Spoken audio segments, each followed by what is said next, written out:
عائشہ یتیمی کا درد کیا ہوتا ہے یہ تم نہیں جانتی ہو، میں جانتا ہوں۔ عائشہ تمہارے باپ ابو بکر تو آج بھی زندہ ہیں، تمہاری ماں تو آج بھی زندہ ہیں، تمہیں کیا معلوم یتیمی کیا ہوتی ہے؟ اور اس کے بعد آپ نے کہا عائشہ یتیمی کا درد محمد سے پوچھو، مجھ سے پوچھو۔ جب گھر میں پیدا ہوا آمینہ کے پیٹ سے، اپنی ماں کے پیٹ سے جب باہر آیا تو میرے باپ میرے پیدا ہونے سے 2 مہینے پہلے گزر گئے۔ عائشہ جب میری ماں 6 سال کی عمر میں مجھے میرے باپ کی قبر پہ لے گئی اور پہلی بار میں نے اپنے باپ کی قبر کو قریب سے دیکھا، اس وقت میں جانتا نہیں تھا، اتنا جانتا تھا کہ اس قبر میں جو سو رہا ہے وہ کبھی اٹھے گا نہیں، لیکن کبھی اٹھے گا جب ملاقات ہوگی۔ میری ماں مجھے میرے باپ کی قبر دکھا رہی تھی، میں اپنے باپ کی قبر کو غور سے دیکھ رہا تھا اور رو رہا تھا۔ پیچھے میں نے پلٹ کے دیکھا تو میری ماں بے ہوش پڑی تھی۔ میں نے ہاتھ پیر چلائے تو دیکھتا ہوں کہ اس کی روح نکل چکی ہے۔ باپ کی قبر کے اوپر، باپ کی قبر کو دیکھتے دیکھتے، باپ کے صدمے میں روتے روتے اسی قبر کے پاس مقام ابوا میں نے اپنی ماں کو بھی کھو دیا۔ 6 سال کی عمر میں میری ماں بھی مجھے چھوڑ کے چلی گئی۔ میں 8 سال کا ہوا تو میرے دادا بھی مجھے چھوڑ کے عبد المطلب چلے گئے۔ یتیمی کا سفر میں نے طے کیا ہے، یتیمی کا درد میں جانتا ہوں کہ کیا ہوتا ہے، تمہیں نہیں معلوم۔ عائشہ دیکھو ظہر کی اذان کی آواز آ رہی ہے، اب مجھے مسجد میں جانے دو۔ اللہ کے نبی ظہر کی نماز پڑھنے کے لیے مسجد میں جا رہے ہیں، گھر سے وضو بنا کر مسجد میں جاتے ہیں اور نماز پڑھتے ہیں، پڑھاتے ہیں، اور نماز پڑھانے کے بعد فرماتے ہیں لوگوں آج 2 یتیم بچوں کی یتیمی نے محمد کے دل کو جھنجھوڑ دیا ہے، اب آپ جنت کا راستہ بتاتے ہیں۔ او لوگوں سنو، انا وکافل الیتیمی کہاتین فی الجنہ، انا وکافل الیتیمی کہاتین فی الجنہ، میں اور یتیم کو پالنے پوسنے والا، میں اور یتیم کی پرورش کرنے والا، میں اور یتیم کو کھلانے اور پلانے والا، میں اور یتیم کو پال پوس کر بڑا کرنے والا، قیامت کے دن ایسے ہوں گے جیسے یہ دونوں انگلی ملی ہوئی ہیں، یعنی میں اور یتیم کی پرورش کرنے والا میرے ساتھ میرے پڑوس میں رہے گا۔ آپ نے اتنا بڑا درجہ دے دیا ہے یتیم کو کھلانے پلانے والے کو، یتیم کی دیکھ ریکھ کرنے والے کو، کہ میرے گھر کے پاس اس کا گھر، میرے گھر کے بغل میں اس کا گھر ہوگا، وہ میرا پڑوسی بن کر جنت میں رہے گا۔ لو یتیموں کی پرورش کرنے پر جنت مل رہی ہے، تم تو یتیموں کا مال ہی کھا جاتے ہو، تم تو یتیموں کے مال پر ہی قبضہ کر لیتے ہو۔ آج بھی انڈیا میں، ہندوستان میں اتنے مدارس ہیں، اتنے مدرسے ہیں، سعودی عرب، دبئی اور کویت سے آنے والی رقم جو سعودی عرب سے ان یتیم و غریب بچوں کے لیے آتی ہے، لوگ تو اس پر بھی ہاتھ صاف کر جاتے ہیں، یتیموں اور غریبوں کے نام پر ملنے والی رقم کو بھی چاٹ جاتے ہیں۔ گورنمنٹ کی طرف سے غریب بچوں کو ملنے والا وظیفہ بھی میرے بھائیوں اسکول کے ماسٹر کھا جاتے ہیں۔ یہ یتیمی کے مال کو کھانے والوں تمہارا کیا ہوگا؟ یتیم کی پرورش کرنے پر تو اللہ کے نبی کہتے ہیں کہ وہ جنت میں میرے ساتھ ہوگا، جنت میں میرا پڑوسی بن کر رہے گا۔ کہاں گئے؟ کہاں ہے وہ تصور؟ ہم ذرا اپنے ضمیروں کو دیکھیں، ٹٹولیں اور غور کریں، ہم کہاں پہنچ گئے ہیں، ہماری صورتحال کیا ہو گئی ہے۔ اللہ کے نبی کے پاس ایک ماں، حضرت عائشہ فرماتی ہے کہ میرے پاس ایک مانگنے والی آئی، بخاری کی روایت ہے، میرے پاس ایک مانگنے والی آئی، ماہا سبیان، اس کے ساتھ 2 چھوٹے چھوٹے بچے تھے، آ کر کہنے لگی شیئن للہ، عائشہ میرے بچوں نے 2 دن سے کھانا نہیں کھایا ہے، گھر میں کچھ ہو تو دے دے، گھر میں کچھ ہو تو دے دو۔ حضرت عائشہ کہتی ہیں میرے پاس ایک کھجور رکھا تھا، میں نے اللہ کے نبی کے لیے رکھ لیا تھا، آئیں گے تو میں ان کو دے دوں گی، پتہ نہیں کتنے بھوکے ہوں، کہاں سے آ رہے ہوں، میں ان کو دے دوں گی۔ لیکن جب مانگنے والی نے مانگا اس نے کہا میرے دونوں بچے بھوکے ہیں، تو میں وہ کھجور لے آئی۔ حضرت عائشہ کہتی ہے وہ کھجور لے کے میں اس کے پاس گئی، اس عورت نے اس کھجور کو لیا۔ اما عائشہ کہتی ہیں اس کھجور کے سوا میرے پاس کچھ نہیں ہے۔ اس عورت نے، مانگنے والی نے وہ کھجور بھی لے لیا، اور ایک کھجور تھا اس کے 2 ٹکڑے کر دیے، گٹھلی نکال دی، پھینک دی، اور اس کھجور کے 2 ٹکڑے کر دیے، ایک ٹکڑا اس بچے کو یعنی آدھا اس کو اور آدھا اس کو دے دیا۔ یہ بخاری میں آیا ہے۔ اور خود بھوکی رہی اور پانی پی کر چلی گئی۔ یہ بخاری میں ہے، مسلم میں یہ ہے، مسلم میں یہ ہے۔ حضرت عائشہ فرماتی ہیں کہ میرے پاس 3 کھجوریں تھیں، میں نے ان تینوں کھجوریں لا کر اس کو دے دی کہ 3 لوگ ہیں، ایک ماں 2 بچے، ایک ایک کھجور سب کھا لیں گے۔ میں نے کہا اس کے علاوہ کچھ نہیں ہے۔ اس نے وہ تینوں کھجوریں لے لی، ایک ایک کھجور اس نے دونوں بچوں کو دے دی۔ بچے اپنے کھجور کھا گئے، ماں اپنا کھجور کھانے جا رہی تھی۔ جو ایک کھجور ماں کے ہاتھ میں تھا وہ اپنا کھجور کھانے جا رہی تھی۔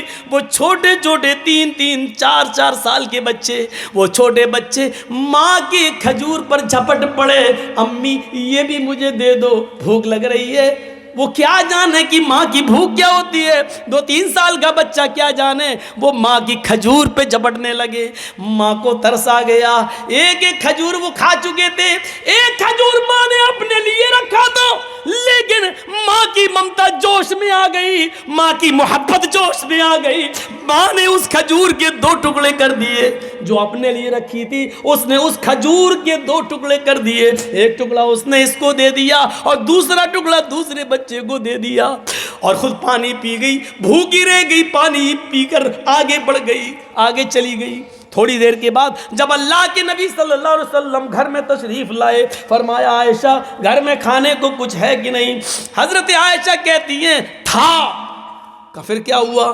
کہ اللہ کے رسول 1 یا 3 کھجوریں تھیں، لیکن ایک مانگنے والی آ گئی، اس کے ساتھ 2 چھوٹے چھوٹے بچے تھے، وہ بھوکے تھے، میں نے ان کو دے دیا۔ کہا تم نے اچھا کیا۔ کہا اللہ کے رسول ذرا منظر دیکھو، اس عورت کو میں نے بڑے عجیب حالات میں دیکھا ہے، وہ بہت بڑی امتحان میں پھنسی ہوئی ہے، بچوں کی آزمائش میں مبتلا ہو گئی، لگتا ہے اس کا شوہر نہیں ہوگا، شوہر ہوتا تو کماتا، یہ عورت کیوں بھیک مانگتی؟ مجھے محسوس ہو رہا ہے کہ وہ عورت شاید بیوہ ہے۔ اچھا پھر؟ کہا اللہ کے نبی وہ آئی، بچے اس کے بھوکے تھے، میں نے 3 کھجوریں اس کو دے دی، ایک ایک کھجور انہوں نے کھا لی، ایک ماں کھانے کے لیے چلی تو بچے ماں کی کھجور پر جھپٹ پڑے۔ اچھا پھر؟ کہ اس عورت نے اپنے کھجور کے بھی 2 ٹکڑے کر کے ایک ایک دے دیا، آدھا آدھا دونوں کو، اور خود پانی پی کے چلی گئی۔ عائشہ کیا یہ منظر تم نے اپنی آنکھ سے دیکھا ہے؟ رحمت اللہ العالمین کی رحمت جوش میں آتی ہے۔ عائشہ کیا یہ منظر تم نے اپنی آنکھ سے دیکھا ہے؟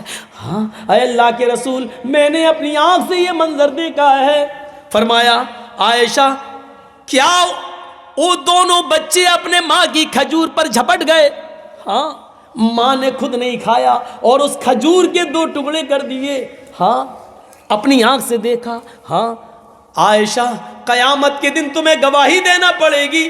اللہ کے رسول گواہی دینے میں کیا، جو دیکھا اس کو بتانے میں مجھے کیا ہے، جو دیکھا وہ سچ یہی ہے۔ فرمایا عائشہ تم نہیں جانتی ہو، اس عورت نے خود بھوکے رہ کر اپنے بچوں کا پیٹ پالا ہے، اپنے بچوں کو کھلایا ہے، کتنا بڑا نیک کام کیا۔ عائشہ کیا کام کیا؟ خود تو بھوکی رہ گئی، بچوں کو کھلایا۔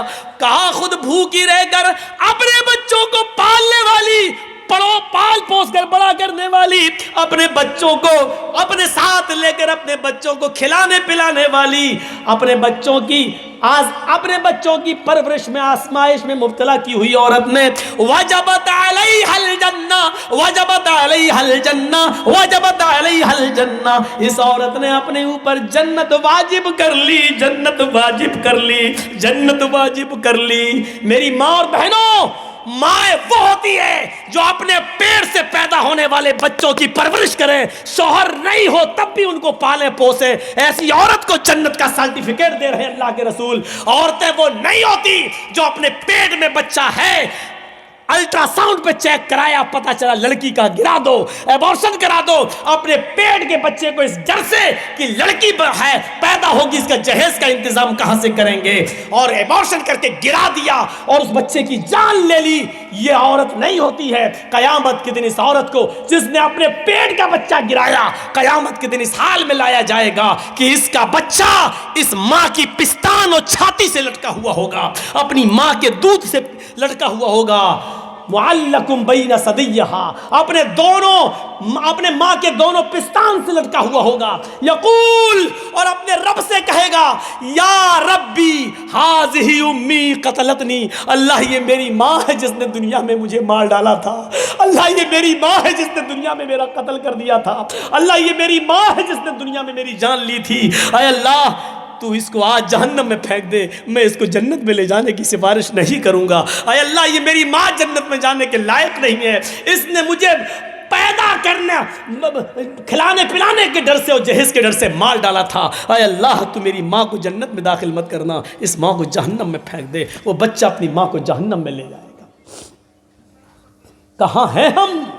عورت وہ ہوتی ہے جو اپنے بچوں کی پرورش کرے, ہزاروں مصیبتیں اپنے اوپر جھیل لے, لیکن بچوں کو کھلائے پلائے اور پال پوس کر بڑا کرے. اور اسی طریقے سے آخری بات, وہ لوگ بھی جنت میں, وہ بچے اپنے ماں باپ کو جنت میں لے جائیں گے جن کو اللہ تعالیٰ نے دنیا میں چھین لیا. 2 مہینے کا بچہ مر گیا, 5 مہینے کا مر گیا, 1 سال کا, 2 سال کا, 5 سال کا, 7 سال تک جو بچے دنیا میں مر جاتے ہیں اور ان کے ماں باپ ان بچوں کے انتقال پر صبر کرتے ہیں, قیامت کے دن یہ بچے اپنے ماں باپ کو جنت میں لے جائیں گے.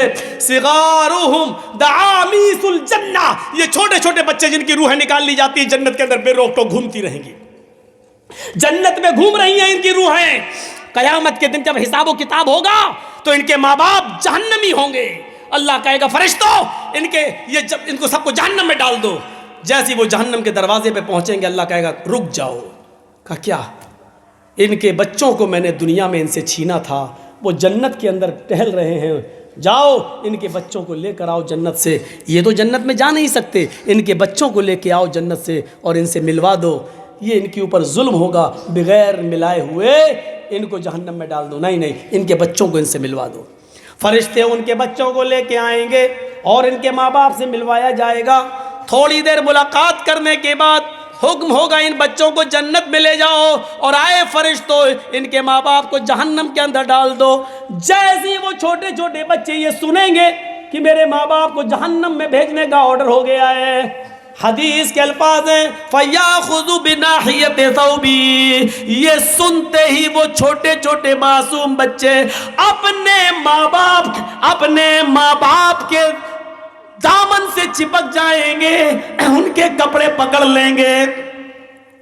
ہر جگہ آدمی ننگا تھوڑی ہوگا, 3 مقام پر انسان ننگا ہوگا, 3 مقام پر, بقیہ سارے مقام پر اس کے کپڑے پہنے ہوئے ہوں گے. میرے بھائیوں, وہ بچے اپنے ماں باپ کا کپڑا پکڑ لیں گے, فلم یاخذھا, پھر اس کو چھوڑیں گے نہیں اور کہیں گے اے اللہ یہ تیرا کیسا نیائے, یہ تیرا کیسا انصاف ہے, دنیا میں بھی تو نے مجھ سے میرے ماں باپ سے دور رکھا ہے اور آخرت میں بھی تو مجھے میرے ماں باپ سے دور رکھ رہا ہے. اے اللہ اگر آخرت میں بھی مجھے میرے ماں باپ سے کو نہیں ملانا تھا اور دینا تھا تو دنیا میں تو نے مجھ سے ہم کو میرے ماں باپ سے دور کیوں کر دیا تھا.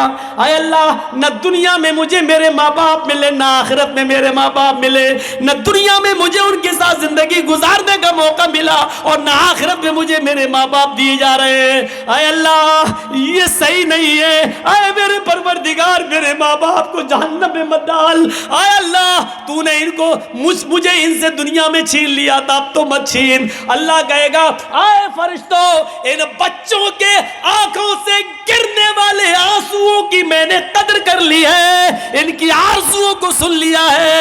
اے فرشتوں ان بچوں کے آنکھوں سے گرنے والے آنسوؤں کی وجہ سے جاؤ, میں نے ان کے ماں باپ کو بخش دیا ہے. جاؤ ان بچوں سے کہو اپنے ماں باپ کا ہاتھ پکڑ لے اور ان کو اپنے ساتھ جنت کے اندر لے جائیں, اپنے ساتھ جنت کے اندر داخل کر لو. جاؤ اے بچوں جاؤ اپنے ماں باپ کے ساتھ جنت کے اندر داخل ہو جاؤ. جاؤ لیکن کن ماں باپ کو؟ جنہوں نے اپنے بچوں کے انتقال پر صبر کیا ہوگا, نوحہ نہیں, اس میں کچھ لکھا کا نہیں ہے، یہ مت سمجھنا کہ مولانا صاحب دیکھ کے، اس میں صرف اس نمبر پہ یہ، اس نمبر پہ یہ، اس نمبر پہ یہ ہنٹس ہیں بس. تو ابھی تک تو میں صحیح چل رہا ہوں، ترتیب بدلی نہیں ہے. تو آئے بلال، یہی وہ عمل ہے جس نے تمہیں آگے کیا ہے اور جنتی بنا دیا ہے. اتنا سننا تھا بلال کی زبان سے کہ بڑے بڑے امیر اس مسجد میں بیٹھے تھے، دولت مند لوگ اس مسجد میں بیٹھے تھے.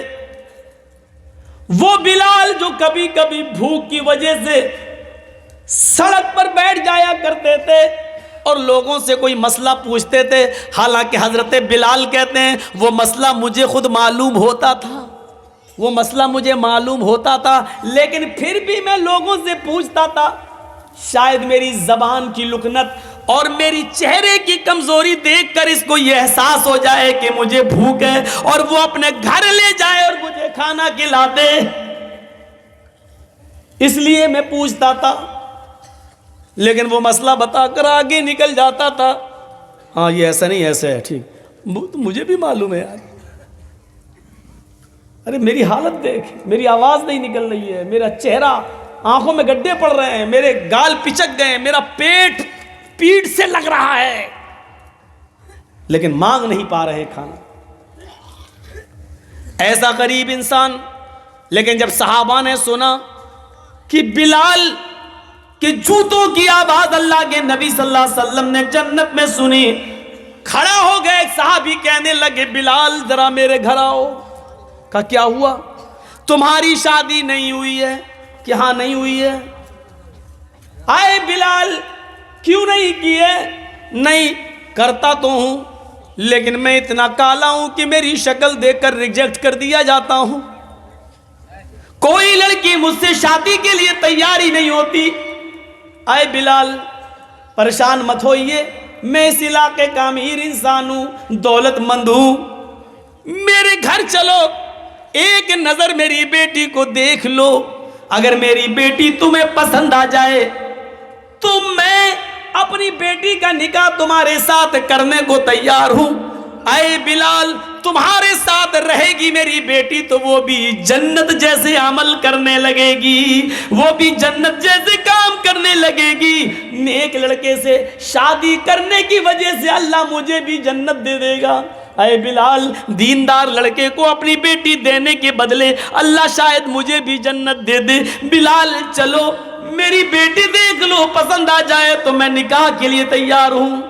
دوسرے صحابی اٹھے، اے بلال انہوں نے پہلے کہہ دیا ہے، اس لیے پہلے ان کی بیٹی دیکھ لو، پسند آ جائے تو کوئی بات نہیں نکاح کر لینا، اور اگر پسند نہ آئے تو بے دھڑک میرے گھر چلے آنا، میں اپنی بیٹی کا چہرہ دکھانے کے لیے تیار ہوں. اے بلال میرے گھر آ کر میری بیٹی کو دیکھ لینا، اگر پسند آ جائے تو میں اپنی بیٹی کا نکاح تمہارے ساتھ کرنے کو تیار ہوں. کیا دیکھا جاتا تھا شادی میں؟ ہم کیا دیکھ رہے ہیں؟ کتنی پڑھی لکھی ہے؟ اچھا خود تو انٹر ہیں، لڑکی چاہیے پی ایچ ڈی والی. نبھا پاؤ گے پھر؟ لڑکی کبھی اپنے سے کم پڑھے لکھے آدمی کے ساتھ رہ پائے گی صحیح سے؟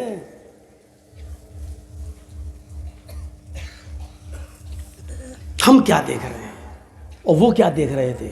غریب ہے نہیں دیکھا، کالے کلوٹے نہیں دیکھا، جنت میں جوتوں کی آواز سنی اللہ کے رسول نے، یہ جنتی انسان ہے، ضرور اس کے ساتھ میری بیٹی رہے گی تو وہ بھی جنت میں جائے گی.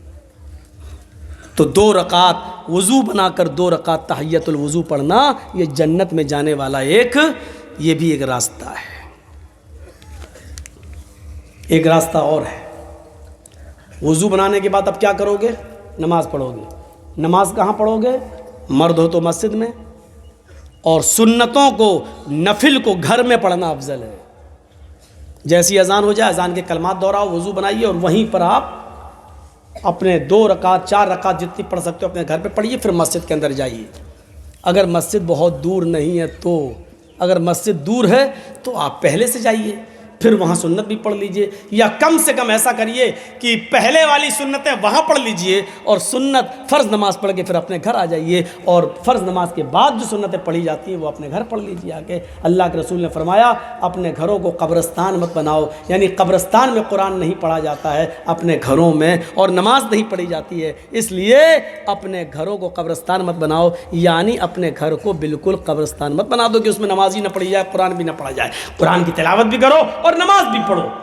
تو اسی لیے کیا فرمایا، جنت میں جانے والا ایک راستہ مسجد بھی بناؤ، اور مسجد جو اللہ کے لیے بنائے گا تو اللہ اس کے لیے جنت میں گھر بنائے گا۔ حدیث یہ ہے، من بنا للہ مسجدا بنا اللہ لہ بیتا فی الجنہ، جو دنیا میں اللہ کا گھر بنائے گا، جو دنیا میں اللہ کے لیے مسجد بنائے گا، اس میں بڑھ چڑھ کر حصہ لے گا، مسجد بنانے کے لیے چندہ دے گا، اس میں بڑھ چڑھ کر حصہ لے گا، بنا اللہ لہ بیتا فی الجنہ، تو قیامت کے دن اللہ تعالی جنت کے اندر اس کے لیے گھر بنائے گا۔ جو دنیا میں اللہ کا گھر بنائے گا مسجد، تو اللہ جنت میں اس کا گھر بنائے گا۔ یہ لیجئے، مسجد بنانے میں چندہ دینا، مسجد بنانے میں تعاون کرنا بھی جنت میں جانے والا راستہ ہے، جنت میں جانے والا راستہ ہے۔ مسجد میں جائیے، نماز پڑھیے اور مسجد بنوائیے، جنت میں جانے والا راستہ۔ اب نماز پڑھ کے بیٹھ گئے ہیں، اب کیا کرنا ہے؟ اب دعائیں پڑھیے، اللہ اکبر، استغفر اللہ استغفر اللہ استغفر اللہ، اللہم انت السلام و منک السلام، بہت سی دعائیں بتائی ہیں اللہ کے نبی نے، پڑھیے۔ لیکن جنت میں لے جانے والا راستہ کیا ہے نماز کے بعد؟ نماز تو ہے ہی، وہ تو آپ پڑھ چکے، نماز کے بعد ایک آیت ایسی ہے، اگر آپ نے فرض نماز کے بعد اس کو پابندی کے ساتھ پڑھتے رہے تو وہ آیت کا پڑھنا آپ کو جنت میں لے جائے گا۔ آیت سب سے لمبی ہے، آیت حدیث کیا ہے؟ من قرأ آیت الکرسی بعد صلاۃ المکتوبۃ لم یمنعہ من دخول الجنۃ الا الموت۔ یہ ہے حدیث۔ جس آدمی نے ہر فرض نماز کے بعد، آدمی ہی نہیں عورت بھی اس میں شامل ہے، اب آدمی بول دیتا ہوں میں، تھوڑا سا لہجہ اب یہ ہو گیا ہے نا، اس میں جتنی بھی باتیں بتا رہا ہوں اس میں عورتیں بھی شامل ہیں، یہ مت سوچنا یہ تو آدمی کے لیے کہہ دیا، مولانا نے نام بھی لے لیا جس آدمی نے، نہیں، اس میں آپ بھی شامل ہو، میری بہنوں، میری ماؤں، میری قوم کی بیٹیوں، اس میں آپ بھی شامل ہو۔ من قرأ، آج اتنی حدیثیں میں پڑھ رہا ہوں آپ کے سامنے، اپنی پوری زندگی میں اتنی حدیثیں میں نے کبھی نہیں پڑھی ہیں، سنیے۔ من قرأ آیت الکرسی بعد صلاۃ المکتوبۃ، جس نے ہر فرض نماز کے بعد جس نے آیت الکرسی پڑھ لی اور اس کو اپنا معمول بنا لیا، عادت بنا لی، لم یمنعہ من دخول الجنۃ الا الموت، اس کو جنت میں جانے سے سوائے موت کی اور کوئی چیز نہیں روک رہی ہے، اس کو جنت میں جانے سے سوائے موت کی اور کوئی چیز نہیں روک سکتی ہے۔ یعنی یہ آدمی جنتی ہے، یہ آدمی جنت میں جانے سے صرف اس لیے رکا ہوا ہے کیونکہ اس کو موت نہیں آ رہی ہے، موت آئے گی اور جنت میں چلا جائے گا۔ اس آدمی کو جنت میں جانے سے صرف موت روک رہی ہے، مرا اور جنت میں داخل۔ یہ لیجئے کتنی بڑی فضیلت ہے، لیکن اس فضیلت کو حاصل کرنے کے لیے معاف کیجئے گا آیت الکرسی آپ کو یاد کرنا پڑے گی۔ گانا یاد ہو جاتا ہے، اتنے لمبے لمبے گانے یاد ہو جاتے ہیں، تیری آنکھیں جھکی جھکی، اور کون کون سے گانے چلتے ہیں، بیہودہ بھوجپوری گانے، یہ سب یاد ہو جاتے ہیں آپ کو۔ کل جس گاڑی پہ میں بیٹھ کے آیا ہوں، رات میں تقریر ختم کی میں نے کریمہ میں، وہاں صاحب گنج علاقے میں، کل کی بات، اب میں نے کہا چلو پروگرام ختم ہو گیا، مجھے گمانی چھوڑ دو، گمانی، میں ان سے بات ہو چکی تھی 11-12 بجے فرقہ میں آ جاؤں گا، اب ہم کو ریسیو کر لیجیے گا، ٹھیک ہے۔ اب وہ رات کا وقت تھا، 3 بجے وہ ڈرائیور جب گاڑی لے کے چلنے لگا، 3:30 بجے، شاید 3 بجے تک تو جلسہ ہی چلا، 4 کے آس پاس جب میں وہاں سے نکلا، ڈرائیور مسلمان، اب رات بھر کے ہم بھی جاگے ہوئے، تو آگے والی سیٹ پر ہم ایسے بیٹھ کے تھوڑا سا آنکھ لگ گئی میری ایسا، اس نے گانا لگا دیا ڈرائیور نے، میری آنکھ کھل گئی. تو میں نے کہا یار اس ڈرائیور کو روکنا اور ٹوکنا بیکار ہے، کیونکہ ڈرائیوروں سے الجھنا نہیں چاہیے، ورنہ اگر زبردستی بند کروائیں گے تو یہ بھیڑ دیں گے کہیں نہ کہیں. تو دیکھ رہا ہوں گانا اس میں چل رہا ہے، کوئی رفیع کا گانا چل رہا تھا بہت پرانا. اب یہ اس میں گانا سنتا جا رہا اور ایسے کرتا ہے، گاڑی چلا رہا ہے. میں نے ایسے دیکھا، اور وہ بھی اس کے منہ پہ وہ بھی گنگناتا جا رہا ہے، یعنی پورا گانا اس کو یاد ہے، پورا گانا. اس کے بعد جب گاڑی میری رک گئی، میں گمانی پہنچ گیا، تو میں نے اس سے پوچھا شکریہ آپ کا، آپ نے مجھے چھوڑا. میں نے کہا آپ کو کچھ مسلمان ہے کہ؟ ہاں ہاں مولانا صاحب ماشاء اللہ مسلمان ہوں. ہم نے کہا بڑی خوشی ہوئی آپ کو یہ جان کر کے آپ مسلمان ہیں. اچھا کلمہ یاد ہے نا آپ کو؟ ہے مولانا صاحب کلمہ یاد نہیں ہوگا؟ لا الہ الا اللہ محمد رسول اللہ. ماشاء اللہ. سورہ فاتحہ یاد ہے نا؟ ہاں سورہ فاتحہ یاد ہے، الحمدللہ رب العالمین الرحمن الرحیم مالک، پوری سورت سنا دی. ہم نے کہا اچھا صورتیں کتنی یاد ہیں؟ کہتا مولوی صاحب وہ تو 2 ہی یاد ہیں بس. کون سی؟ کہا انا اعطیناک کل کوثر اور قل هو اللہ احد اللہ الصمد لم یلد ولم یولد ولم یکن له کفوا احد. ہم نے کہا اچھا اور کوئی ایک صورت؟ کہا نہیں ہے. آیت الکرسی؟ اے مولانا صاحب آیت الکرسی تو 5-6 صورتوں کے برابر ہے، وہ تو یاد ہی نہیں ہے. یہی ہمارا حال ہے. چلو اس نے کم سے کم لاج رکھ لی کہ سورہ فاتحہ یاد رہی، اس کو کلمہ سنا دیا لا الہ الا اللہ محمد رسول اللہ. ورنہ ایک بار تو ہم پھنس گئے تھے بارہ بنکی علاقے میں، بھیک مانگتا ہوا آ گیا میرے پاس، اللہ کے نام پہ دے دو اللہ اللہ. میں نے کہا بھائی کیا مصیبت ہے؟ ظہر کا وقت تھا. میں نے کہا اچھا ادھر آ، کیا چاہیے؟ اللہ. ہم نے کہا نماز نہیں پڑھتے ہو تم؟ ارے مولانا صاحب اس مسجد سے میں نکلا ہوں ابھی نماز پڑھ کر. ہم نے کہا ہو سکتا ہے بھائی ہم لوگ جلدی پڑھ لیتے ہیں، یہ دیر سے پڑھ کے نکلا ہوگا یہ. تو ہم نے کہا بھائی نماز پڑھ کے نکلے ہو؟ ہم نے کہا چہرے پہ مٹی لگی ہے، بالوں میں گندگی بھری پڑی ہے، کپڑے. ارے وضو بنایا کہ نہیں بنایا؟ نماز کے لیے وضو شرط ہے، تم نے وضو بنایا کہ نہیں بنایا؟ کہتا ہے مولانا صاحب میں نے وضو منگل کو بنایا تھا. اور جس دن اس نے یہ بات ہمیں بتائی وہ اتوار کا دن تھا، سنڈے تھا، سنڈے اتوار کا دن. میں نے کہا کب بنایا تھا؟ بولا میں نے وضو منگل کو بنایا تھا. میں نے کہا منگل بدھ جمعرات جمعہ سنیچر اتوار. ہم نے کہا 6 دن پہلے؟ کہتا ہاں. ہم نے کہا اس سے ابھی تک وضو ہی نہیں بنایا؟ کہتا نہ نہایا نہ وضو بنایا. ہم نے کہا کیوں؟ بولا ہم بزرگ ہیں نا، بزرگ صوفی ہیں ہم بزرگ ہیں، ہمارا وضو 40 دن چلتا ہے. تو ہم نے کہا اچھا یہ بتاؤ کہ منگل کو وضو بنایا اور ابھی تک چل رہا ہے، اتنے دنوں میں تم نے لیٹرین کی کہ نہیں کی؟ تو الٹا ہم کو ڈانٹ رہا ہے. کہتا تم کو کس نے مولانا بنا دیا؟ ہم نے کہا کیوں کیا ہوا؟ کہ یہ بتاؤ لیٹرین لگے گی تو لیٹرین کرے گا نہیں کوئی آدمی؟ تو ہم نے کہا وہی پوچھ رہا ہوں کی کہ نہیں کی؟ ارے روز کرتا ہوں میں. ہم نے کہا پیشاب ہے؟ پیشاب تو دن بھر میں 3-4-5 بار کرتا ہوں. ہم نے کہا سوتے ہو کہ نہیں سوتے ہو؟ کہا نیند آئے گی تو سوئیں گے نہیں. ہم نے کہا اچھا یہ بتاؤ کہ کبھی کبھی پیٹ میں گڑ گڑ کی آواز ہوتی کہ نہیں ہوتی؟ ہوا خارج ہوتی کہ نہیں ہوتی؟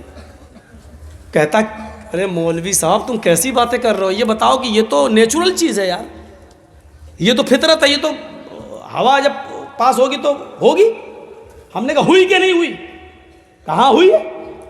ہم نے کہا ہوا بھی تیری پاس ہوئی، پیشاب بھی تو کر رہا ہے، لیٹرین بھی تو نے کی، سویا بھی تو، سارے کام تو کر رہا ہے، اور ابھی تک تیرا وضو ٹکا ہوا. بھئی یہ وضو ہے یا لوہے کا لٹھا جو ٹوٹتا ہی نہیں؟ کیا ہے یہ؟ کہتا آپ ہماری انسلٹ کر رہے ہو. میں نے کہا اتارو جوتا، ابھی بتاؤں گا انسلٹ کیا ہوتی ہے. بھاگ کمی نہ کہیں گا. پھر اسی کے آدمی آ گئے کہنے لگا مولانا یہ پاگل ہے دماغ سے، ہم لوگوں میں بھی ایسا نہیں ہے. ارے پیشاب پائخانہ کرنے سے اچھے اچھوں کے وضو ٹوٹ جاتے ہیں، یہ کیا ہے؟ یہ بیچتا کیا ہے؟ ایسے لوگ بھی ملے ہیں جن کو کچھ یاد نہیں تھا. ایک آدمی کے رکشے پہ سوار ہو گئے، اس سے پوچھا صاحب. ہم نے کہا چلو مسجد میں اذان کا ٹائم ہو گیا، نماز پڑھ لیتے ہیں، آپ بھی آئیے. کہتا مولانا صاحب آپ نماز پڑھ لیجئے، بس یہی ایک کمی ہے کہ میں نماز نہیں پڑھتا ہوں.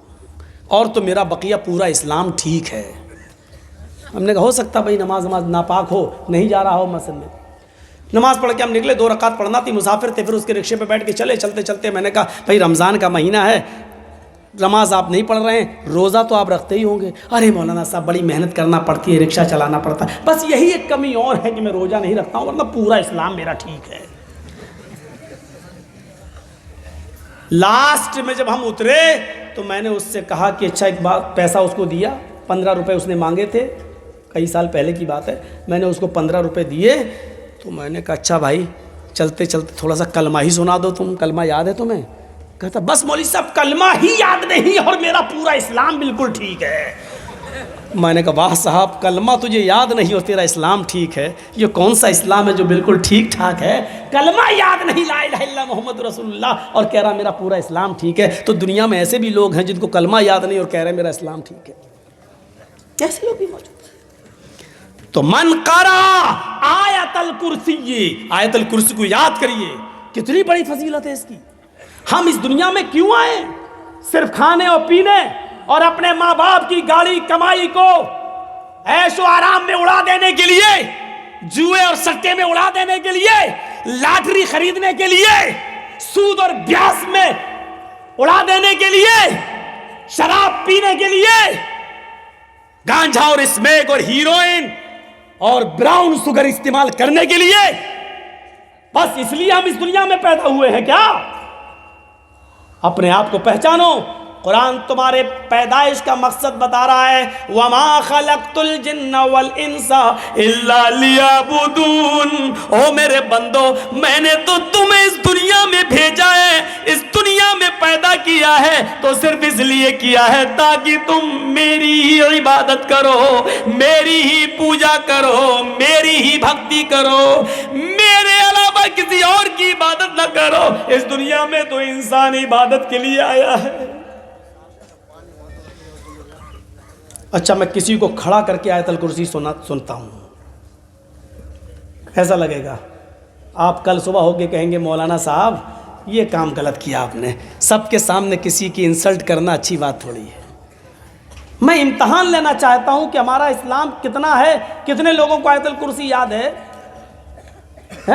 ایک کو کھڑا کر کے پوچھنا چاہتا ہوں، لیکن کل صبح ہماری ہی بدنامی ہوگی۔ آپ کا جس کو یاد نہیں اس کا چرچا نہیں ہوگا، میرا چرچا ہوگا کہ مولانا صاحب نے سب کے سامنے اس کو ننگا کر دیا۔ چھوڑو، مجھے کیا ضرورت ہے کسی کی انسلٹ کرنے کی؟ مجھے کسی کے سامنے ننگا کرنا مقصد نہیں ہے، اللہ کی قسم نہیں ہے۔ حضرت عمر فاروق کے زمانے میں ایک مسجد کے اندر کسی کی ہوا خارج ہو گئی، ایک صحابی کی بدبو آ گئی۔ اب نماز کا ٹائم کھڑا ہے، حضرت عمر فاروق نے کہا اگر جس کی ہوا خارج ہوئی ہو وہ جائے اور وضو بنا کے دوبارہ آ جائے، تب تک ہم نماز ابھی کھڑی نہیں کر رہے ہیں، ابھی ہم نماز کے لیے کھڑے نہیں ہو رہے ہیں، جاؤ۔ اب شرم کی وجہ سے جا نہیں رہا، جس کی ہوا خارج ہو گئی بیٹھا۔ حضرت عمر نے 3 بار کہا جاؤ نا، یہ تو طے ہے کہ ہوا کسی کی خارج ہوئی ہے، لیکن اب کوئی نہ تو بتا رہا ہے اور نہ جا رہا ہے اٹھ کے۔ تو ایک صحابی نے کتنا اچھا مشورہ دیا، کہا امیر المومنین ایک کام کیجئے نا، ہم سب لوگ وضو بنا لیتے ہیں دوبارہ، ہم سب لوگ دوبارہ وضو بنا لیتے ہیں، اس میں وہ آدمی بھی شامل ہو جائے گا جس کا وضو ٹوٹ گیا ہے، اور اس آدمی کی انسلٹ بھی نہیں ہوگی، اور ہم لوگ دوبارہ وضو بنا لیں گے تو ایک ثواب بھی مل جائے گا، اور اس آدمی کی ہم عزت بچا بھی لیں گے۔ حضرت عمر نے کہا میں خوش ہوا تمہارے اس مشورے سے، چلو ہم سب وضو بنا لیتے ہیں، دوبارہ وضو۔ میرا مقصد ہی نہیں ہے کسی کو ذلیل کرنے کا، ہم کھڑا کر کے کیوں آپ سے پوچھیں گے؟ آیت الکرسی سنو، لیکن ایک میسج دینا چاہتا ہوں۔ میں نے یہ دیکھا کہ جب میں نے کہا اچھا میں کسی کو کھڑا کرتا ہوں تو میں نے چہرے دیکھے آپ کے پھراٹے لنوں، بہت سوں کے سر نیچے ہو گئے، کہیں ہم کو کھڑا نہ کر دیں، اور یہ معلوم نہیں جس کا سر نیچے ہوتا میں اسی کو کھڑا کرتا ہوں۔ ہم نے بھی تو 20 سالوں سے تقریریں کی ہیں، ہم بھی تو سمجھ گئے ہیں کہ جیسے ٹی ٹی چہرہ دیکھ کے پہچان لیتا ہے کہ کون ٹکٹ والا ہے کون بغیر ٹکٹ، ہم بھی اتنا تو سمجھ ہی گئے کہ کس کو یاد ہوگی اور کس کو نہیں یاد ہوگی۔ لیکن انسلٹ کرنا میرا مقصد نہیں ہے، صرف اتنا کہوں گا جن کو یاد نہیں ہے وہ یاد کریں، اتنی بڑی فضیلت ہے۔ من قرأ آیت الکرسی بعد صلاۃ المکتوبہ، جس نے ہر فرض نماز کے بعد آیت الکرسی پڑھنا اپنا معمول بنا لیا، لم یمنعہ من دخول الجنۃ الا الموت، اس کو سوائے موت کے جنت میں جانے سے کوئی چیز نہیں روک رہی ہے۔ ایک اور دعا سکھلا رہا ہوں آپ کو، بہت چھوٹی سی دعا، اور جنت کا خزانہ، آئے ہائے ہائے، جنت کا خزانہ، آپ کو جنت کا خزانہ مل گیا۔ میری بہنوں سنو، چھوٹی سی دعا ہے، چھوٹی سی، اور یاد بھی ہوگی، لیکن ہم پڑھ نہیں رہے بس۔ الا ادلکم علی کنز من کنوز الجنہ، اللہ کے نبی صحابہ کرام کے اندر بیٹھے ہوئے ہیں، صحابہ کرام جیسے آپ لوگ بیٹھے میرے سامنے، ایسے اللہ کے نبی درس دے رہے ہیں، نصیحت کر رہے ہیں، اور آپ ان سے پوچھ رہے ہیں کیا میں تمہیں جنت کے خزانوں میں سے ایک بہت بڑا خزانہ نہ دے دوں؟ کیا تم جنت کا بڑا خزانہ لوگے؟ اچھا خزانہ سمجھتے ہیں نا؟ اللہ کا شکر ہے۔ کیا میں تمہیں جنت کا سب سے بڑا خزانہ نہ دے دوں؟ جنت کے بہت بڑے بڑے خزانوں میں سے ایک بڑا خزانہ ہے، کیا میں تمہیں نہ دے دوں؟ صحابہ نے کہا قالوا بلا، کیوں نہیں اے اللہ کے رسول، ضرور دیجئے، خزانہ ہو جنت کا کون نہیں لے گا؟ قل، اللہ کے نبی کہتے ہیں کہو، لا حول ولا قوت الا باللہ۔ لو کس کو یاد نہیں ہوگی یہ؟ لا حول ولا قوت الا باللہ۔ آگے علی العظیم بھی کہہ دیجئے، لا حول ولا قوت الا باللہ العلی العظیم۔ نہ کہنا چاہیں تو کوئی حرج کی بات نہیں، اللہ ہی کی صفت ہے علی، اور اللہ ہی کی صفت ہے عظیم۔ علی کے معنی جو بلند ہے، اور عظیم کے معنی جو بڑا ہے۔ لا حول ولا قوت الا باللہ اتنا بھی کافی ہے، اور چاہو تو اس کے آگے الا باللہ، باللہ کے بعد العلی العظیم کہہ کر اس کی دو صفتوں کو بھی بیان کر دیجئے۔ جو شخص اس کو اپنا وظیفہ بنا لے، لا حول ولا قوت الا باللہ، اڑتے بیٹھتے چلتے پھرتے اس دعا کو پڑھتا رہے، تو سمجھ لو کہ اس کو جنت کا ایک بہت بڑا خزانہ مل گیا۔ لا حول ولا قوت الا باللہ کی کتنے درجے ہیں؟ ہم صرف ایک ہلکا درجہ بتلا رہے ہیں۔ اللہ کے نبی صلی اللہ علیہ وسلم نے فرمایا سب سے ہلکا مقام اس کا یہ ہے، سب سے ہلکا فائدہ یہ ہے کہ آپ کو جو ٹینشن ہے، جو غم ہے، جو آپ کی دماغ میں الجھنے ہیں، آپ کا دماغ مائنڈلی ڈسٹرب ہے، دنیا کی تمام باتیں آپ سوچتے رہتے ہیں، لا حول ولا قوت الا باللہ آپ کے دماغ کی الجھنوں کو، ٹینشنوں کو ختم کر دیتا ہے۔ یہ دماغی الجھنوں سے آپ کو نجات دلاتا ہے۔ میں سمجھتا ہوں اس سے بڑی کوئی بیماری نہیں ہے۔ یہی تو بیماری ہمیں لگی ہے۔ میری 4 بیٹیاں ہیں، چاروں جوان ہو چکی ہیں، ان کی شادی کرانا ہے، گھر میں کچھ ہے نہیں، میں کیا کروں؟ ہمیں یہی تو ٹینشن ہے کہ میرا بیٹا انٹر پاس کر چکا ہے، بایو سبجیکٹ ہے، سائنس اس نے لیا ہے، اب اس کا MBBS میں ایڈمیشن نہیں ہو رہا ہے، اب کیا کریں؟ ہم 50-60 لاکھ روپے کہاں سے لے کے آئے ہیں؟ اس کو پڑھنے کے بعد کیا کرے گا؟ اس کو نوکری ملی یا نہیں؟ یہی تو ٹینشن ہے ہمیں۔ لا حول ولا قوت الا باللہ، یہ ان ٹینشنوں کو ختم کرنے کی دعا ہے۔ یہ سب سے ہلکی بیماری ہے جس کو یہ دور کرتی ہے۔ 98 بیماریاں اس سے بھی بڑی بڑی ہیں جس سے لا حول ولا قوت الا باللہ پڑھنے سے دور ہوتی ہیں۔ لا حول ولا قوت الا باللہ 99 بیماریوں کا علاج ہے، اور سب سے ہلکی بیماری یہ ہے کہ غم و فکر دور ہوتے ہیں، یعنی اس سے بڑی بڑی اور بیماریاں جو اس سے دور ہوتی ہیں۔ اب تھوڑا سا نمبر آ گیا ہے ہماری ماں بہنوں کا، ان کو بھی تو جنت پہ، ان کے لیے اسپیشل ایک حکم ہے۔ یہ سارے کام کرنے پر ان کو بھی جنت ملے گی، لیکن ایک حکم ان کے لیے الگ ہے۔ کیا ہے وہ سن لیجئے۔ المرأۃ اذا صلت خمسها وصامت شهرها وأطاعت بعلها وأحسنت فرجها، ترتیب تھوڑی سی الٹ گئی، احسنت فرجها پہلے ہے، وأطاعت بعلها بعد میں ہے۔ چلو اب صحیح کر دیتے ہیں۔ المرأۃ اذا صلت خمسها وصامت شهرها وأحسنت فرجها وأطاعت بعلها فلتدخل من أي أبواب الجنة شاءت۔ رواہ احمد فی مسندہ، اس حدیث کو امام احمد اپنی مسند کے اندر لائے ہیں، امام بیہقی اپنی سنن کے اندر لائے ہیں، حدیث صحیح ہے۔ عورت یہ 4 کام کر لے تو اس کو جنت میں داخل ہونے سے کوئی چیز نہیں روکتی۔ کون کون سے 4 کام ہیں؟ بڑے آسان کام، میری ماں بہنوں سن لو تمہارے لیے۔ المرأۃ اذا صلت خمسا، جو عورت 5 وقت کی نماز پڑھتی ہو، مردوں کے لیے بھی حکم ہے لیکن یہاں عورتوں کے لیے خاص کر دیا گیا، جو عورت 5 وقت کی نماز پڑھتی ہو، وصامت شہرا، اور رمضان کے پورے مہینے کے روزے رکھتی ہو۔ عورت 5 وقت کی نماز پڑھتی ہو، ساتھ میں تھوڑی سی اپنی بات ایک حل کر دوں، ان دنوں میں نہیں جن دنوں میں اس کو نماز پڑھنے سے چھوٹ دی ہے اللہ کے نبی صلی اللہ علیہ وسلم نے۔ مثلا کسی عورت کو پیریڈ شروع ہو گیا، MC شروع ہو گئی، تو اس میں وہ نماز نہیں پڑھے گی۔ جتنے دن اس کو بلڈ آ رہا ہے نماز چھوڑ دے گی۔ سامت شہرا، رمضان کے پورے مہینے کے روزے رکھے گی۔ اگر اس مہینے میں اس کو پیریڈ شروع ہو جائے تو اتنے روزے چھوڑ دے گی جتنے دن اس کو مہینہ آ رہا ہے۔ مغرب کی اذان میں 1 منٹ رہ گیا ہے روزہ افطار کرنے میں، اور 1 منٹ پہلے اس کو پیریڈ شروع ہو گیا، تو یہ روزہ اس کا بیکار مانا جائے گا۔ پورا دن بھر اس نے روزہ رکھا اس بیچاری نے، لیکن 1 منٹ رہ گیا اور اس کو پیریڈ شروع ہو گیا تو یہ روزہ نہیں مانا جائے گا، لیکن بیکار نہیں ہوگا روزہ۔ اللہ تعالیٰ اتنی دیر بھوکا اور پیاسا رکھنے کے عوض اس کو ثواب دے گا، لیکن روزہ اس کا نہیں مانا جائے گا۔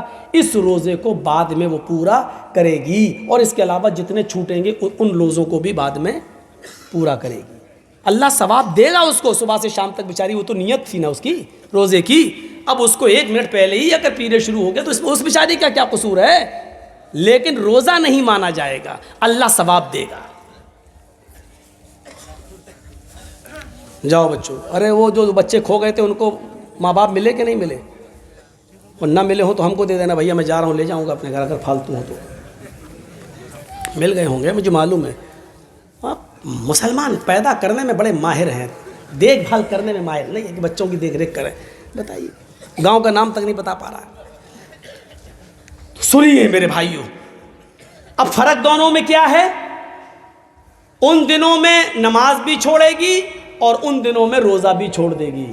فرق دونوں میں اتنا ہے کہ نماز تو بعد میں پورا نہیں کرے گی، جو نماز چھوٹ گئی ہے اس کو دہرائے گی نہیں، اس کو پورا نہیں کرے گی، لیکن جو روزے چھوٹ گئے ہیں ان کو بعد میں پورا کرے گی۔ رمضان دوسرا مہینہ آنے سے پہلے روزوں کو پورا کرے گی، کیونکہ روزے 2 3 5 چھوٹتے ہیں، لیکن نمازیں 5 6 دن کی چھوٹتی ہیں۔ ظہر اثر میں ایک دن میں 5 رکعتیں چھوٹتی ہیں، مان لیجیے 5 دن تو 25 رکعت، کیسے وہ پڑھے گی؟ یہ مشکل تھا اس کے لیے، اس لیے اللہ کے رسول نے ان دنوں میں نماز ختم ہی کر دی ان عورتوں کے اوپر، اور گناہ بھی ہٹا دیے، اس کو گناہ نہیں پڑے گا۔ دیکھیے، کوئی ضروری نہیں ہے جو ہماری عقل میں بات نہ آئے وہی صحیح ہے، جو عقل میں آئے وہی صحیح ہے، ضروری نہیں ہے۔ عقل کیا کہتی ہے؟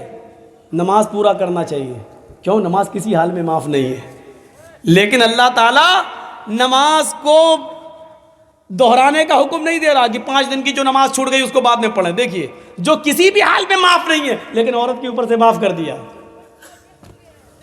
اور جس میں روزہ بعد میں رکھنے کا حکم ہے، جس میں یہ ہے روزے کی رخصت ہے، اگر سفر میں ہو تو روزہ چھوڑ دو، حکم ہے۔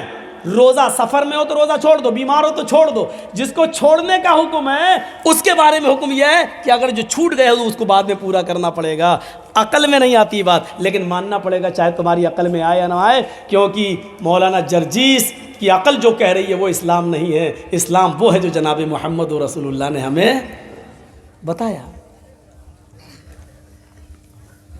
آپ کو معلوم ہے حضرت عمار اور حضرت عمر یہ دونوں سفر کر رہے تھے، اور ایک جنگل میں پہنچ گئے سفر کرتے ہوئے، تو سوچا کہ یہیں سو جاؤ اور صبح نکلیں گے۔ اب تو دونوں سو گئے جنگل میں، دور پہنچ گئے تھے جنگل میں، دونوں سو گئے، اور دونوں ہی کو جب فجر میں نماز پڑھنے کے لیے اٹھے تو دونوں کی لنگی خراب ہو گئی تھی، یعنی وہ غسل کی ضرورت ہو گئی تھی۔ ہوتا ہے، انسان ہے، فطرت ہے۔ حضرت عمار نے کہا بھائی میں نماز نہیں پڑھ سکتا کیونکہ میں جنبی ہو گیا۔ حضرت عمر نے کہا وہی حال تو میرا بھی ہو گیا، اب کیا کریں؟ پانی نہیں ہے جنگل میں، پانی نہیں ہے جنگل میں۔ حضرت عمار نے کہا مجھے مسئلہ معلوم ہے۔ حضرت عمر نے کہا اچھا بتاؤ کیا مسئلہ ہے؟ کہا اللہ کے نبی صلی اللہ علیہ وسلم نے فرمایا، قرآن کی آیت ہے اِن لَمْ تَجِدُوا مَاءً فَتَيَمَّمُوا صَعِيدًا، اگر تمہیں وضو کے لیے پانی نہ ملے تو تم تیمم کر لو، تو تم تیمم کر لو۔ سنیے گا، بڑی ہنسی آئے گی اس واقعے میں۔